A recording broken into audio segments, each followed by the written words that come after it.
reprendre. Ce garçon sait tout faire. Le showman triomphe actuellement avec My Way. Son album hommage à Claude François. M. Pokora est sur tous les fronts en ce début d'année.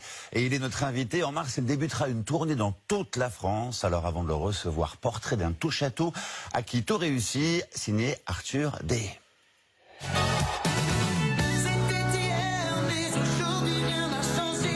Il n'a peut-être pas changé, mais entre hier et aujourd'hui, M. Pokora n'a pas chômé. Ne me demande pas d'où je viens. On va plutôt dire où il est allé. Après le boys band Link Up, une carrière solo. Elle me contrôle et rythme mes pas. En France, il est vite numéro 1, mais ce fan de Justin Timberlake et du producteur Timbaland rêve d'ailleurs. Ah, moi, si je pouvais avoir Timbaland, avec plaisir, hein, mais par contre, il va falloir baisser les tarifs un peu. Visiblement, message reçu. Après une expérience aux États-Unis, retour en France, nouveau défi. M. Pokora se tourne vers la comédie musicale. Il incarne le héros Robin des Bois. S'arrête-t-il là? Non, il se lance dans un autre art, celui de la reprise. Jean-Jacques Goldman hier, Claude François aujourd'hui, à chaque fois, un énorme succès.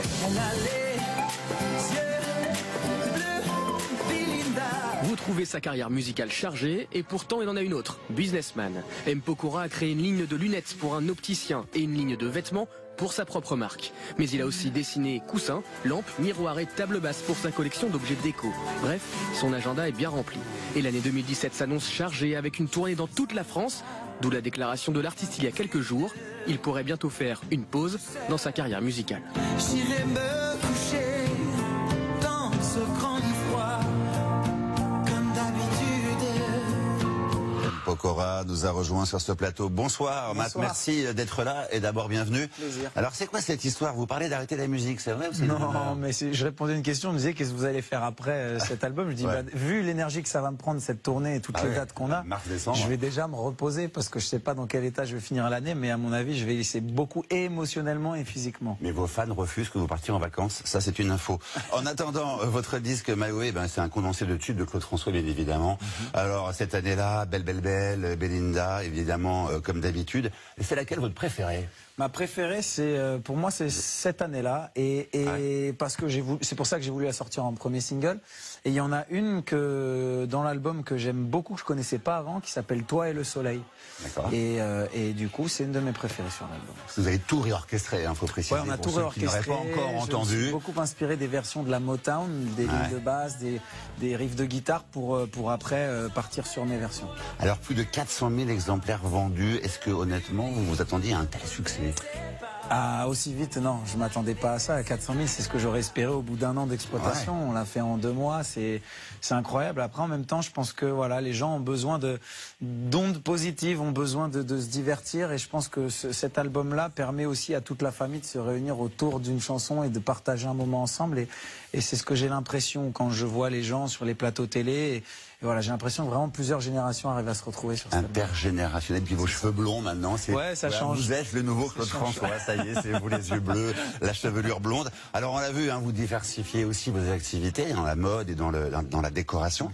Et Claude François, dans son temps aussi, il avait racheté le journal Podium, ça c'était en 72. Il avait même monté une agence de mannequins qui s'appelait, vous savez, Non. Girls Model. Girls Model. Il avait racheté un journal de charme aussi. Oui, ça, je savais Absolu. aussi.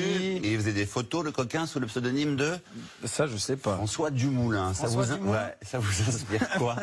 Les à côté de Claude François. Non, mais en fait, il avait cette vision à l'américaine des entertainers, ce qu'on appelle, voilà, ceux qui veulent toucher à tout, et puis en même temps, c'est aussi compatible. L'image, tout ce qui touche au stylisme, à l'image, aux photos, c'est compatible avec notre métier, en tout cas dans la manière dont on le fait.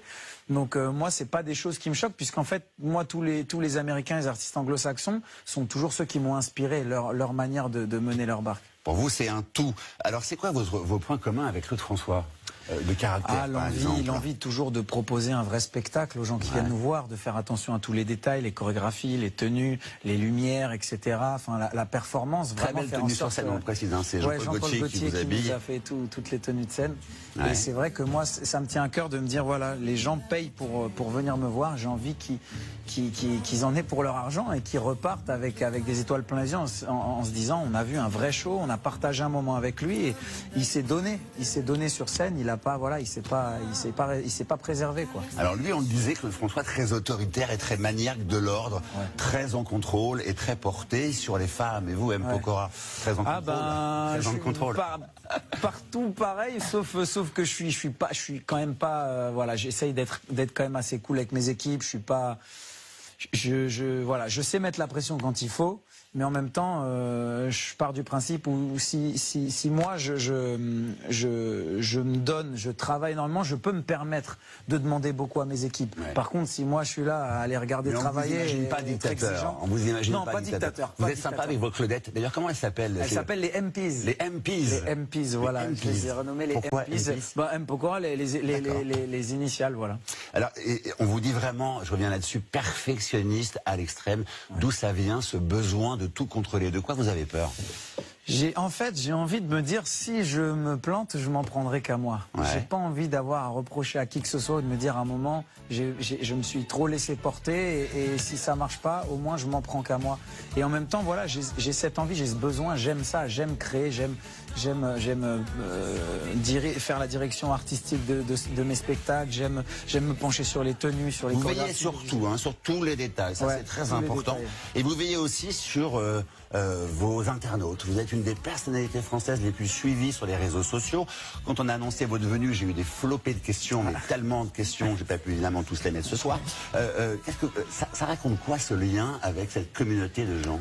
Bah, en fait, déjà, je fais partie de ceux qui ont du coup vécu les débuts des réseaux sociaux. Ouais. J'ai été un des premiers à mettre sur tous les réseaux sociaux.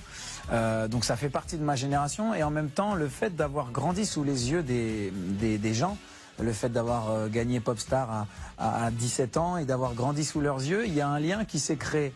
Et ces réseaux sociaux ont réussi à renforcer ce lien avec le public et donner une certaine proximité, lever une certaine barrière, ce qui fait qu'il y a forcément un affect particulier quand on a la chance de grandir sous les yeux des gens. Alors je vais vous faire une dernière question en 2 en 1. D'abord, très vite, le tatouage. Il paraît que vous commencez à les effacer. Ouais, bah là, regardez. Bah oui, c'est quoi? C'était des roses, c'était des roses avant et elles sont plus là.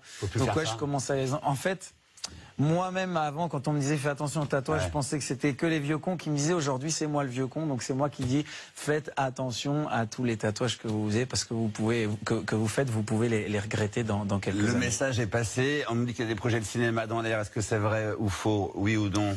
C'est la prochaine étape. C'est la prochaine étape. Mais d'abord, on va bien s'occuper de la tournée, le My Way Tour de cet album. Et en tout cas, on vous retrouve bientôt sur M6 dans À l'état sauvage. C'est ça. Chez vous, ici, sur cette chaîne. Vous avez transpiré. Aventure incroyable, assez extraordinaire avec Mike Horn. Quel personnage aussi. Et voilà, ça a été humainement une aventure incroyable, physiquement.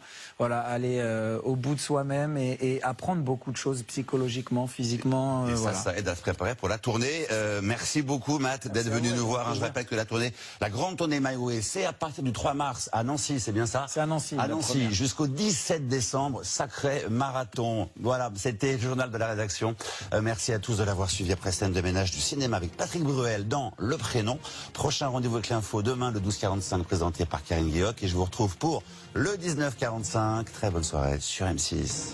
Merci beaucoup. Vos questions et vos réactions sur notre site et notre application M6 Info.